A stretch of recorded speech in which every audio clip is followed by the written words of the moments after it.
If you love your makeup, chances are there are things in your makeup supplies taking up valuable space that you no longer need. Today, we're going to talk about 10 things you can declutter from your makeup bag, and they are probably things you've never even thought of.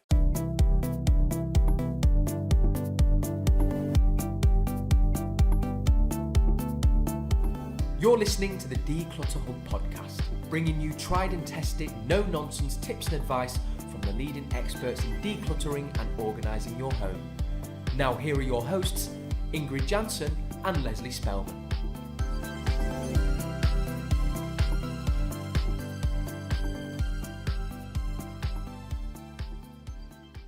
Hello and welcome, listeners. I'm Ingrid. And I'm Leslie. If you're new to the Declutter Hub podcast, you're so welcome. What you'll find is that we try and find a fun factor in the serious business of decluttering. And if you've been here for a while, you know exactly what we mean. So thank you so much for listening. If you'd like to get involved in conversations relating to this podcast, it all takes place in our Facebook group. So come and join our lovely, warm, supportive community. To find the Facebook group, go to declutterhub.com/group to find out more, or you can search for the Declutter Hub community on Facebook. Now, Leslie, this week is a 10 things. We like a 10 things. We do enjoy them so much. So I'm excited about this one because we've come up with some really interesting suggestions, haven't we? I know, because it would be, really when you think 10 things that you could declutter your makeup, I'm sure everybody here can think of 10 things that they could declutter from their makeup easily. So we've tried to go a little bit deeper, things that you might not have thought about as always. Now, it's fair to say, Ingrid, because you and I are on screen all the time, makeup is definitely part of our lives, isn't it? That is very much true, Leslie. And I think ever since we've worked for the Declutter Hub together, I've never used so much makeup in my life. Exactly. Yeah. I'm going through it at a rate of knots. And exactly. It's never enough. Like every week there's more makeup to buy, to paste over my wrinkled old face to make us like camera ready. But what that brings along with it is if you buy makeup all the time, it brings along things that you think, oh, that's a great idea. And you buy things and all that kind of stuff. So we're going to talk about some things that might have been hanging around for a while that maybe you thought were a great idea and they're not such a great idea and they might be able to go. So let's get started, Ingrid, with number one. Yes. Number one are brushes from a brush set that you've never used. So maybe you've bought a brush set yourself. Maybe it was a gift for a birthday or a holiday or whatever. And you get this beautiful package with all these different brushes. And then there's like 6 and you use 2. But what do you do with the rest? I know, it's an interesting one, really, because you've really got to be quite on top of brush sets, because what typically happens is that you get a brush set and it explains on the outside, this is for foundation and this is for eyelining and this is for whatever, like cream makeup or whatever. You take it out of the packet and then you completely forget what they were all for, and then you're just randomly kind of making it up. I know there are some people who are completely on top of the makeup and would know exactly what every brush was for, but I am not one of those people. So I've got random brushes around that kind of go, yeah, that might work for this, and then you get a big splodge of eyeshadow because you a lip liner brush, because they were all designed for different things, for fine work and stuff. And so some of the brushes, to be fair, I think it's Bobbi Brown brushes that I've got, some Bobbi Brown ones. I think they write on it, it says on the brush what it's for, which is very helpful. Very helpful. So if you're listening to this, makeup brush people, you need to put on the brush what they're for, because it's actually very helpful. It's like a label on a box.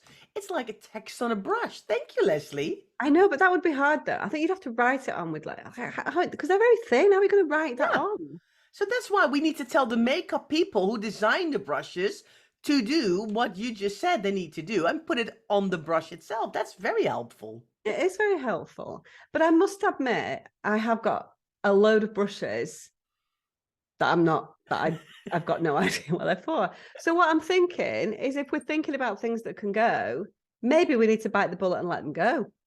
Yes, exactly. I mean, but that's a good thing anyway. If you don't use it, if it's just cluttering up your makeup supplies, declutter it, including brushes that you never use, because what's the point? I think the problem is that we all think the thing about makeup, you know, is quite transformational, isn't it? I mean, it's not quite as transformational as I would like it to be. To be honest, I feel like I might need to go down the plastic surgery route for that. But it does help. It does help when you get into a certain age. I'm not going to lie, it does definitely help. Yeah, I don't go out of the house without makeup ever. I'm not going to lie. Like too scary. I even scare myself because we're on Zoom all the time. If I come on without makeup, you scare yourself. You know what I mean? So I have to put makeup on. Sorry, I'm getting all giddy now. I can't even think of what I was supposed to say. But basically, what I was trying to say was that when you buy these things, you think that they're going to make you look better. So we're buying into the idea, aren't we, that a certain style of brush is going to think that we're going to put our makeup in a certain way that's going to make us look even more amazing than we do already, Ingrid. Speak for yourself, Leslie. I'm actually now, while we're talking, I'm like, I need to go on a makeup course. I got no idea what I'm doing here. It's like... Yeah, exactly. But anyway, so that's what I'm thinking. We kind of, it's aspirational. These makeup items are aspirational. We think they are going to change the way we look. And sometimes they do. But I think when you get to our age, you're really stuck in a rut, aren't you? Yeah. You are stuck in a rut. You know, it takes a brave person not to be stuck in a rut at our age. I might be speaking out of turn, and there's loads of people who are like, I'm changing things up all the time. But me and you, we're definitely stuck in a rut. That is true. I think I found our next team building activity, Leslie, is to have a makeup course together. Yes. Can you imagine how amazing that we would look after that? Yes, let's do that. Let's do that. Yeah. Right. Okay. I have another one. Yeah, we're never going to get through these 10 things if we're going to talk about like this all the time. Now let's go to number 2. Go for it. Number 2. Right. One of the fantastic things that's happened more recently in the past, I'm going to say 2 or 3 years, is that makeup brands have started to realize that there is a lot of packaging that comes along with makeup, little pots, little lipstick containers, mascara, wand things, whatever they're called. And so they've introduced recycling schemes, right? And quite often what they do, it's kind of wrapped up in a loyalty scheme, isn't it? So I think it might be MAC that does one where you get 5 pots or something, and when you take it back, you can get a free something or a loyalty points or something like that. So they encourage you to keep the pots and to recycle them. Now, what I see quite often is loads and loads of these pots that they're never getting taken back to the point of recycling. So that's a great one to declutter, is if you are part of a recycling scheme and you're gathering pots along the way, put it in your diary to take those things back. And that's a fantastic way of decluttering, saving the environment, saving yourself some money, all wrapped up in one. I think it's great. I mean, because I've indeed, a couple of years ago, I found one in the body shop where you can just, nobody was really doing it, but the body shop, I think, was one of the first ones that you could do it. And then, of course, through COVID and stuff, they stopped all these schemes. So it's like, I finally found like a good place. And then it's like, oh, what are you going to do now? And then a while back, I was in Boots, and they now also have one of those big containers, like any makeup container.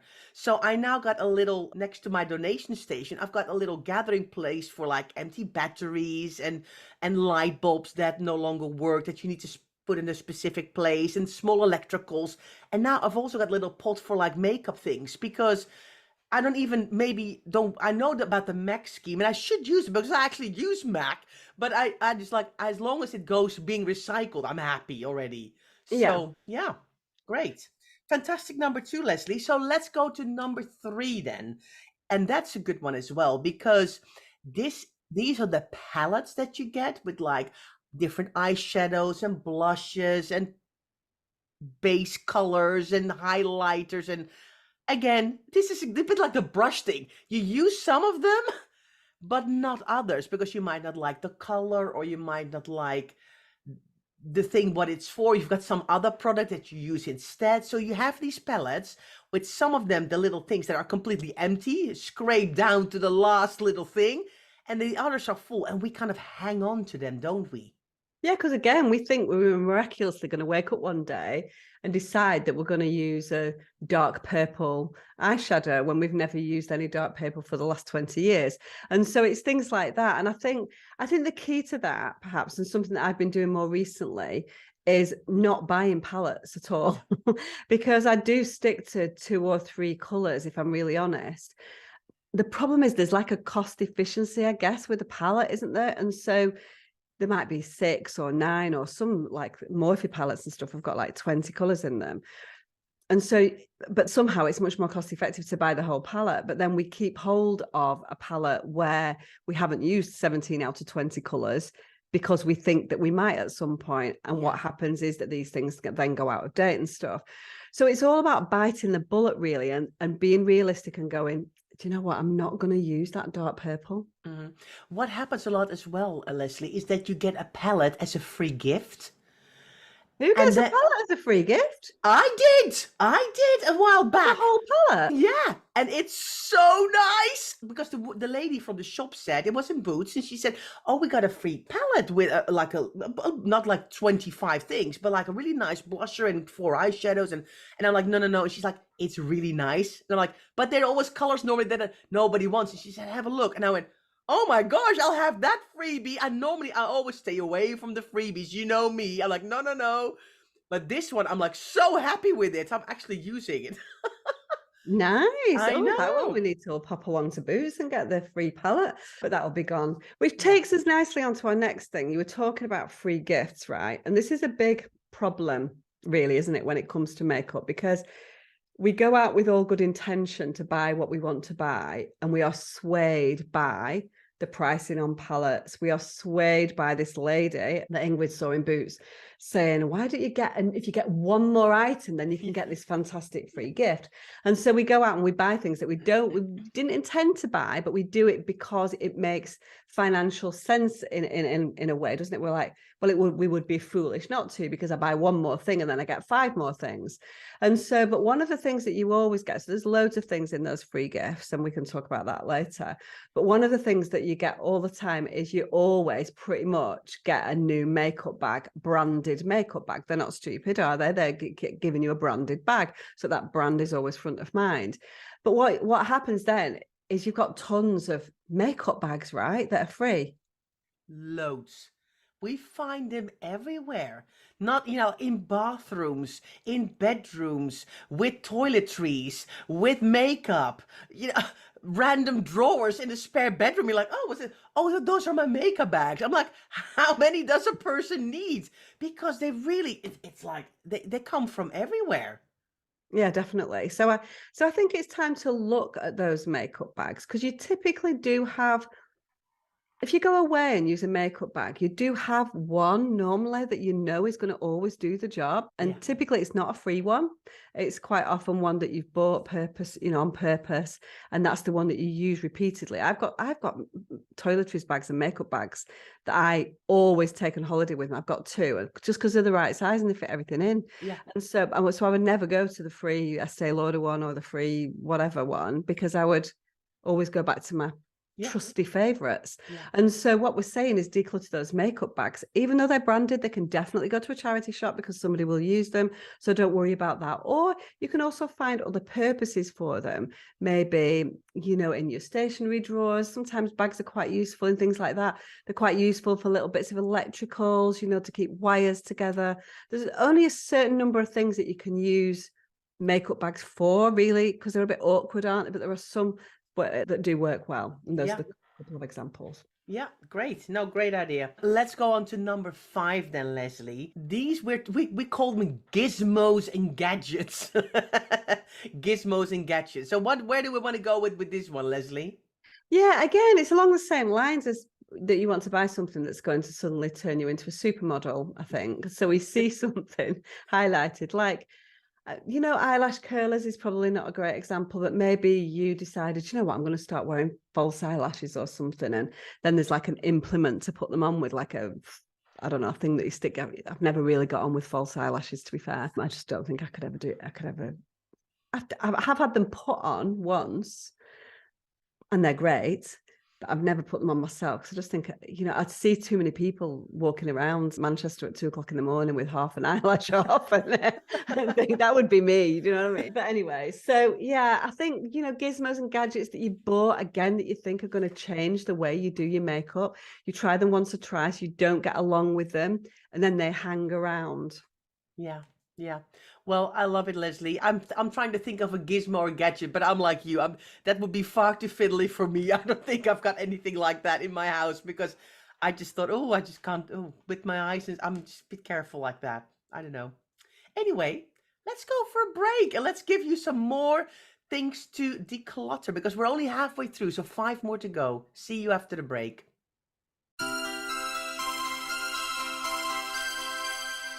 If you are ready for that clutter-free home you've been dreaming of and have been thinking about joining our membership for a while, we have good news.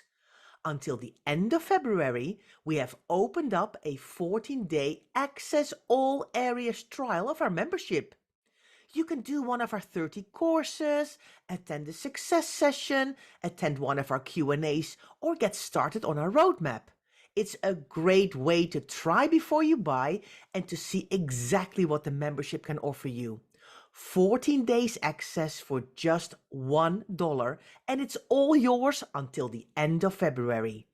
Go to declutterhub.com/trial for all the info. Hello everyone, welcome back to your 10 things to declutter from your makeup supplies. We've done 5 before the break, we've got 5 more to go. Leslie, what is our number 6? I think sometimes, and you talked about this before, when you got your nice little palette that you absolutely love, I think it's fair to say, and we alluded to this before, that quite often when you get a free sample, you don't love it because it is probably, I mean, I don't know. It would be really interesting to talk to somebody who's from a makeup marketing company. What do they do with those samples? Do they give you things because they feel that you're going to love them and buy them? Or do they give you things that they can't get rid of? Do you know what I mean? I suspect it might be a combination of both, actually. So some of them are trying to entice you into buying, and some of them are kind of additional surplus stock. And I think that the surplus stock ones are the ones that we're going to talk about, really. So I got one last week from some lipsticks that I got thrown in. I used Dior foundation, and they gave me like a little palette with like 4 lipsticks in. And none of those colors they were just the wrong shades for me. But you kind of feel obliged, don't you? So I kind of took it along. I put it in my makeup bag when I went to London, and I'm like, I'm never going to wear that color. I buy lipsticks that are a certain color that I want to get. I'm not going to suddenly change things up because I'm stuck in a rut. And so I think it might be different if you're not stuck in a rut, but I feel like I am.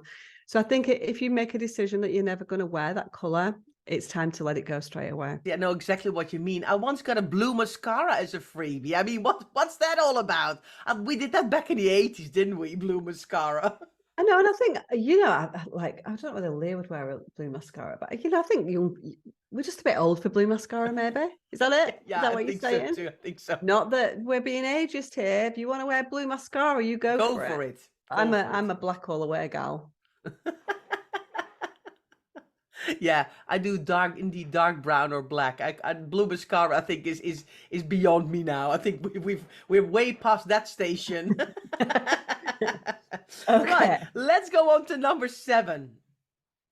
Yeah, number 7, we're going to start talking about kind of hygiene now, aren't we? I think it's fair to say that in makeup bags, sometimes hygiene is not at the top of people's minds. Keeping on top, if you wear makeup all the time, keeping on top of cleaning brushes and all that kind of stuff, it kind of slips down a little bit, and it certainly does for me.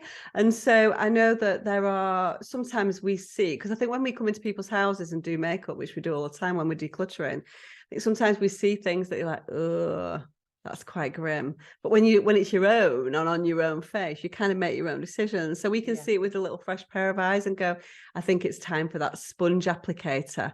Because if you go onto YouTube, this sounds really grim. Have you ever been onto YouTube or those viral videos that come out and they open up the sponge and there's like animals like living inside them? Have you ever seen that? No, Leslie, I don't want to know this. I know, because they're kind of like buried inside these sponges. I think since I've seen that on YouTube or whatever it was, I think I'm just completely paranoid, and so never keep those sponge applicators for very long at all. But we need to be mindful that there might be animals growing in your sponge applicators. Ingrid stops the podcast to now go and put her brushes into some cleaning stuff. Exactly. You've got to be careful. So I think it's time, things like sponge applicators, I think they just need to get thrown away after a certain time. Brushes can be cleaned. Sponge applicators, you kind of can put them through the washing machine, I think, a little bit, but then I think they break down a little bit. So there's certain things in your makeup bag that after a certain amount of time need to go. Yes, exactly, exactly. And Leslie, you had a really good number 8 as well that I completely agree with, but I hadn't clocked that one yet. I love your number 8. So it's not really a decluttering one. It's kind of a thinking about how to do things a little bit different one. So basically, this is my daughter. So she's quite sustainable, as a lot of younger people are a little bit ahead of the game than we are, perhaps sometimes. And they're up to date with things that happen. So she doesn't use cotton pads to take her makeup off anymore. She uses reusable cotton pads that then have a little bag. I think some of them are made out of bamboo, but they're like cotton pads. They look like a normal cotton pad, and they have a surface that's similar to a cotton wool pad. But then once you've taken your makeup on, you put them into a little bag and you put them in the wash, and so you just wash them and you have a constant throughput. So what that means is that you're taking out cotton wool out of waste, because that's going to go straight into landfill, isn't it? Yeah, yeah. Yeah, Yes. so explore the opportunity. You're not going to declutter them because you're going to use them all up, but use all the cotton pads up that you've got at the moment and think about switching into something more sustainable or reusable. I think they're fantastic. What a great idea. I don't come a lot in shops, so maybe that's why I haven't clocked that yet, that it's an option. But I'm definitely gonna investigate and see if that's something, because I mean I use 2 cotton pads per day. So I mean if I can, be more sustainable, I mean that's definitely something to look into, I think. Yeah, definitely. The only thing that I would say is that it's quite hard to get the makeup out. Do you know what I mean? Okay. Because you'd really need to, it kind of comes out. So I think it's good enough. You know what I mean? Because I don't think it needs to be white. Do you know what I mean? When it Yeah. comes out, but you can still see the residue of the color of the makeup when it comes Mhm. out, unless you were to do it in like a 90-degree wash. And then that kind of almost counteracts the sustainability side of it a little Yeah. bit. So we just go with it. It's good enough. It's Yeah, still yeah. going to have some makeup staining on it, but it's fine. But Yeah. yeah, sustainability is, it's not really a decluttering one, but it's decluttering an idea and bringing Yeah. something new in. I love it. I love it. Number 9, when we thought about this one, Leslie, made me actually laugh because I've actually done this. So Leslie said, well, you know what we also need to put on the list is when people have got like nearly empty containers, but there's still a little bit left in it, but they start the new one because they're maybe in a rush or in a hurry and they can't bother to fit, try and squeeze out the last little bit out of that concealer little jar or bottle. And then suddenly you've got 2 or 3 little empty ones. Now, I don't have 2 or 3, but this exactly happened to me the other day when I thought the concealer of the makeup, what do you call that? Like Foundation. foundation. The foundation is nearly empty. And I thought it was like emptier than it actually was. So I started a new one. So I'm like guilty as charged here for this one. Ingrid. So I think this is where plastic kind of ones that are not rigid, you know what I mean? Yeah. Ones that you can squeeze, like tubes, yeah. Yeah. They're better because you can chop the top off the tube and you can kind of put your finger in or put makeup, I don't know, something in, and you can brush maybe, and you can get the last residue out because it's expensive. It's expensive.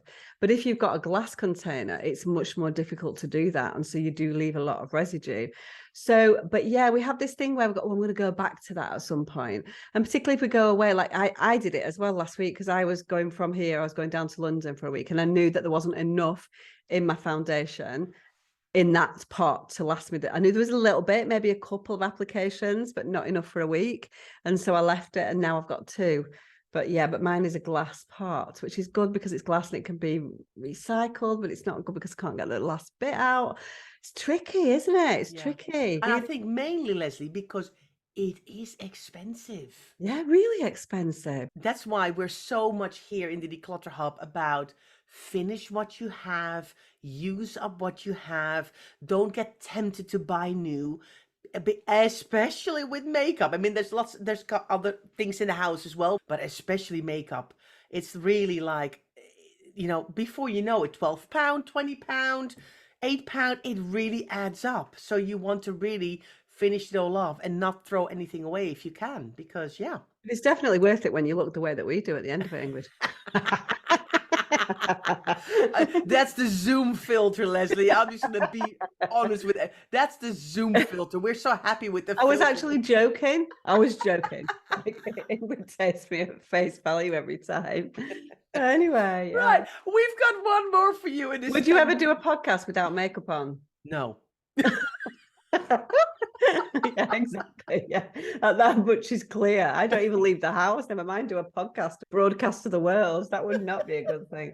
Anyway. Yes, number 10.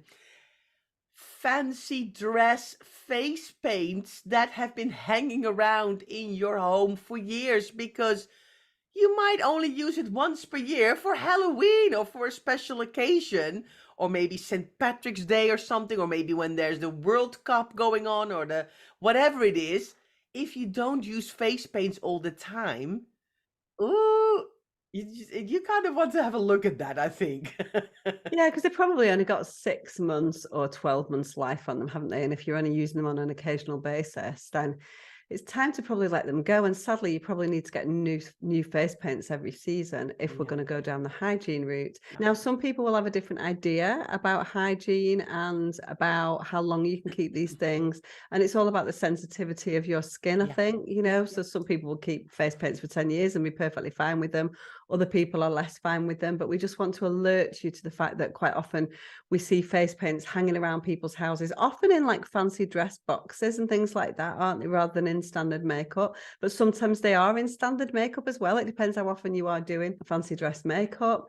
But yeah, that's our number 10. A little bit left field, Ingrid. I know. I really, first of all, I love our 10 Things podcast. But secondly, I must admit, I've really enjoyed talking about this. I think we've put a really good list together. We could have just said, declutter all of your old lipsticks and mascaras that are over 6 months old. But we thought, let's give it a different twist. So we hope that we've inspired you. So tell us in the comments on our show notes, declutterhub.com/230. Have you got anything in your makeup supplies that you now think, I've just listened to Ingrid. I think I've got a little job to do here. Let us know. We would love to hear from you. So thanks everybody for watching or listening, and we'll see you next week.